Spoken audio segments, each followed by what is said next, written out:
back to the book of Revelation. I want to show you something that, as I read this over, I started thinking about the way Paul presented the gospel in Acts 17. Remember I told you I read the Bible through and each time I look for a different thing? Well, I read it through once and looked for every time someone presented the gospel. And I marked all of them in my Bible, every gospel presentation. And when I got to Acts 17, I noticed Paul used an unusual method on Mars Hill. In verse 24, he presents Christ as creator, and 27 as redeemer, and 31 as judge.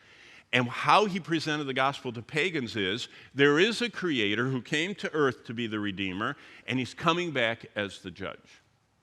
Now look, number one, at what that does. Did you know that's the outline of the Bible? The first two chapters introduce us to the Creator, starting with the fall of humanity, mankind into sin, Genesis 3. He reveals himself as the Savior, the Redeemer, and that's the theme of all the Bible till we get to Revelation 5. Revelation 5 is a culmination of talking about the great Redeemer who died and his blood sets us free from our sin. So the first two chapters of the Bible are about the Creator.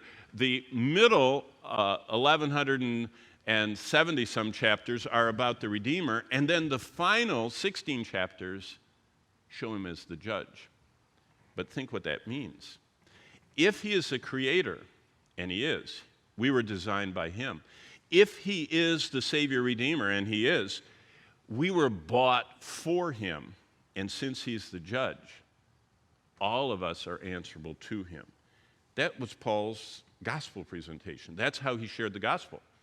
Now remember I told you about how I shared the gospel that your eyes are turning orange and if you don't watch out you're going to hell.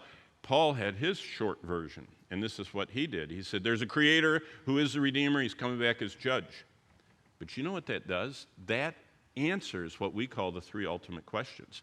Everybody wants to know, how did I get here? My origin. And they're wondering, how did I get here? Because they're thinking about, why am I here? My purpose in life. And so the world says, we aren't sure how you got here, you evolved, and so you don't really have a purpose, and you're just as important as a plant. We're all equally here, and we're all fragile and everything.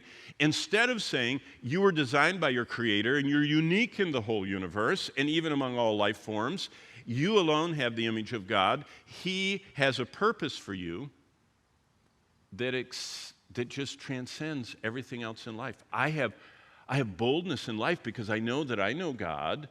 I can hear him when I read. I hear him by his word, speaking through his word to my soul by his Spirit. And I know I'm headed to stand in front of him. I mean, it makes life so clear.